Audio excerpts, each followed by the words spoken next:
Salut à tous, c'est Zuburu et après plusieurs mois d'absence sur cette chaîne, je reviens pour vous parler d'un album qui me tient à cœur, Swimming de Mac Miller.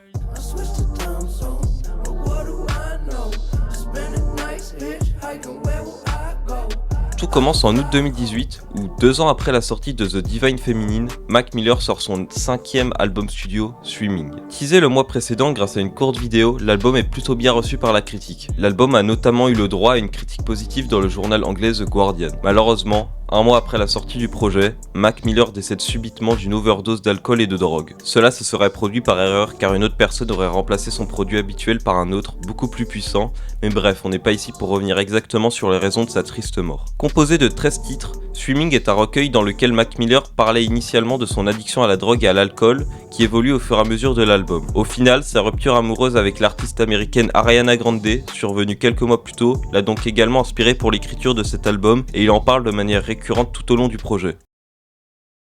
Come Back to Earth. Revenir sur Terre. C'est le nom de l'introduction de l'album qui explicite la situation mentale de Mac sur une prod au piano et à la guitare, laissant une sensation de planer dans les airs, d'être en train de nager. Son état mental a l'air, aux premiers abords, d'être assez déplorable. Cependant, en continuant dans la musique, Mac y explique qu'il arrive à s'en sortir, notamment avec cette phrase.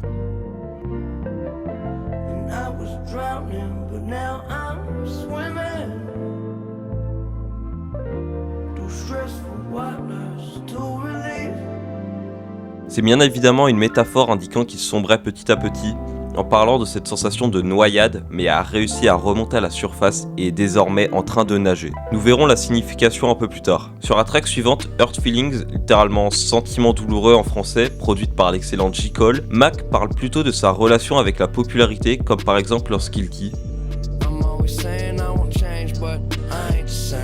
Techniquement, Mac n'est pas resté exactement le même physiquement depuis le début puisqu'il a grandi etc.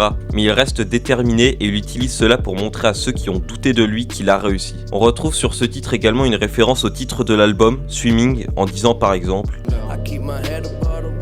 cela montre une fois de plus qu'il est en train de nager. Passons directement à Perfecto, la 4ème track, puisque la 3ème, What's the Use, sur laquelle apparaissent Snoop Dogg et Thundercat, n'a pas grand chose d'intéressant dans son storytelling. Perfecto illustre la détermination que Mac a eue pour la création de cet album, notamment le fait qu'il aurait dormi 2 mois au studio pour peaufiner son art et créer le meilleur album possible. Dans le premier pré-refrain, une énième référence au nom de l'album est présente. If I drown, I don't care. They're calling for me from the shore. I need more. Voilà donc enfin la signification complète du nom de l'album. Il est actuellement en train de faire du surplace, donc à peu près de la nage, mais s'en fout s'il se noie, qui est une métaphore pour représenter ses addictions à certaines substances. Il utilise le pronom they pour représenter ses proches, qui l'appellent depuis le rivage et l'incitent donc à retourner sur la terre ferme et continuer sa vie tranquillement, sans aucun trouble sur son chemin. Il est donc à cheval entre les deux, sombrer ou s'en sortir. L'outro de Perfecto est également très intéressante et elle apporte une légère signification à la cover de l'album. Time don't give a fuck about clocks until they stop. Bare feet, running late, her car started even though the only thing that she driving a hard bargain. More important is I'm kinda sorta out the door, but she put me back together when I'm out of order. Perfect. C'est une nouvelle fois une métaphore dans laquelle il personnifie la drogue comme si c'était une femme, c'est pour cela qu'il utilise le pronom she. La voiture qu'elle conduit serait donc la prise de stupéfiants, mais il est arrivé en retard et le véhicule est déjà parti et doit donc marcher à pied à côté. C'est pour cela qu'il a les pieds sales sur la cover. Selon lui, elle l'a aidé à aller mieux lorsque ça n'allait pas. 5ème track, Self Care, la plus streamée de l'album et sûrement ma préférée du projet avec l'intro Come Back to Earth. C'est l'une des musiques les plus entraînantes de l'album avec de légers effets sur la voix chantante de Mac lors du refrain. Les percussions sont également très entraînantes. Mais bref, revenons-en aux significations. Self Care diffuse un message sur différents points que Mac a rencontrés, notamment dans sa relation avec Ariana Grande. Il y parle de se maîtriser, surmonter les difficultés et de savoir comment se gérer, d'où le nom de Self Care. Santé personnelle en français. Le plus important dans cette musique selon moi est le clip. Il met en scène Mac enfermé dans une boîte en bois ressemblant à un cercueil de fortune enfoncé profondément dans la terre. Cela symboliserait donc à quel point les médias ont voulu l'enterrer lors de sa rupture. Il y retire sa chaussure et il prend une cigarette qu'il y avait cachée, puis l'allume. Cependant, la flamme dure malgré l'absence en oxygène due au peu de place présente et au dioxyde de carbone présent dans l'atmosphère. Je pense que cela est une fois de plus une métaphore indiquant que dans n'importe quelle situation, il s'en sortira et ne mourra pas. Cela peut également signifier qu'il utilise le reste de l'oxygène présent dans l'air pour fumer une dernière fois, mais le reste du clip me fait pencher vers ma première théorie. Suite à la cigarette, il sort un couteau de sa poche droite et l'utilise pour graver quelque chose contre le haut du cercueil. Il s'avère qu'il a écrit Memento Mori, entouré d'un cercle, comme sur plusieurs visuels de l'album. Memento Mori est une expression latine qui signifie « souviens-toi que tu vas mourir ». On retrouve cette expression un petit peu partout dans la pop culture, comme dans Harry Potter, ou encore plus souvent dans des jeux vidéo tels que Final Fantasy VII, Dark Souls ou encore Persona 3. D'ailleurs, c'est ici que je l'ai connu. Pour en revenir au clip, il frappe dans ce cercle afin de casser la planche qui le sépare de la terre et a en effet réussi à sortir. Le fait de frapper sur l'expression Memento Mori pourrait donc bel et bien montrer qu'il refuse de mourir, comme je l'ai dit précédemment. Passons ensuite à la 6ème track, Wings. Au niveau de la prod, nous revenons sur un style plus posé que Mac nous propose tout au long de l'album. Il parle qu'il commence enfin à s'en sortir émotionnellement parlant, comme par exemple lorsqu'il dit c'est un équivalent de l'expression voir la lumière qui est donc dite différemment que lorsqu'on l'entend habituellement. Je ne vais pas plus explorer les secrets de cette track car il y a encore un bout de chemin à faire. On se retrouve donc à la 7ème track, Laders, qui elle aussi est plus entraînante que la majorité de l'album. Le titre Laders est une fois de plus utilisé comme une métaphore pour la vie. Tu peux très bien être au milieu de ta forme, plus heureux que jamais et d'un coup tomber de l'échelle. J'ai également remarqué une potentielle référence qui aurait du sens à Touch the Sky de Kanye West. Pour faire court, Kanye parle ici du succès qu'il veut avoir avant de mourir. Mac, lui, de son côté, dit donc s'il reste heureux, il pourra lui aussi atteindre les cieux. Étant donné que la musique parle de la vie, ce ne serait pas étonnant d'avoir une référence à la mort, d'autant plus que l'expression Memento Mori a déjà été citée plus tôt dans l'album. Enfin, Mac Miller se fait une référence à lui-même lorsqu'il dit ça tombe bien qu'il parle de Small Words puisque c'est le titre de la track suivante, la 8ème. On y retrouve une fois encore cette ambiance plus posée, mais cette fois différente selon moi. Je n'ai pas vraiment d'adjectif pour qualifier cette prod, mais je dirais que harmonieux est le plus juste. Mac y expose les défauts qu'il s'est trouvé à lui-même. Par exemple, il se plaint de sa richesse.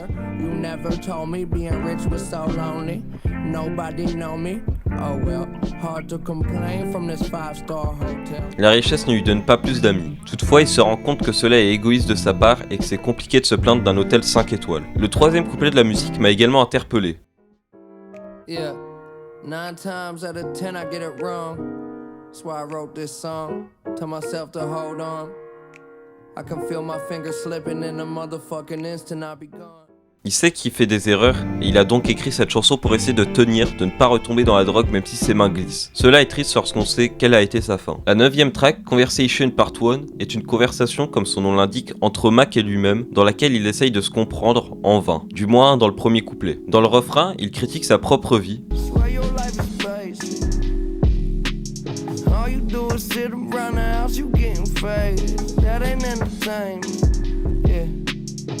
You missing every single shot that you ain't taking. Hey kid, you could use a little bit of your imagination. It could do you right, improve a life you busy wasting. Il parle également des idées qui nous passent par la tête mais qu'on ne réalise jamais. Dans ce cas, c'est que des paroles en l'air.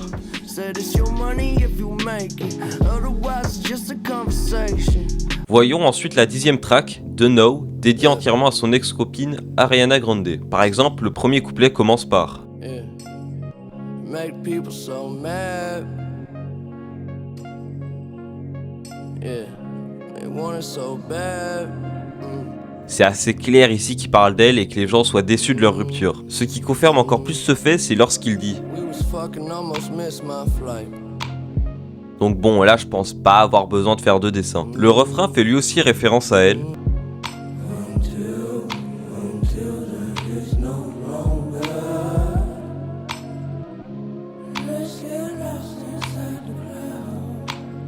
Mac fait ici référence au nuage qui est une chose qu'affectionne particulièrement Ariana Grande. Il dit également qu'il peut la rassurer et la calmer car Ariana a souffert d'une crise d'anxiété lorsqu'elle créait un de ses albums. La 11e track, Jet Fuel, a été produite en partie par Steve Lacy, un artiste que j'apprécie particulièrement. Le titre de la musique fait ici référence à la drogue puisque Mac sera défoncé, ouais c'est sec mais j'ai pas trouvé de meilleure traduction, car cela se dit get height en anglais, soit être haut si on traduit mot pour mot. Puisque get height équivaut à être dans les nuages, il utilise donc les réacteurs d'avion pour métaphorer la drogue. Cela fait également contraste avec l'intro de l'album qui s'appelle Come Back to Earth, soit revenir sur Terre en français. Dans le refrain, Mac explique qu'il n'arrêtera pas sa consommation.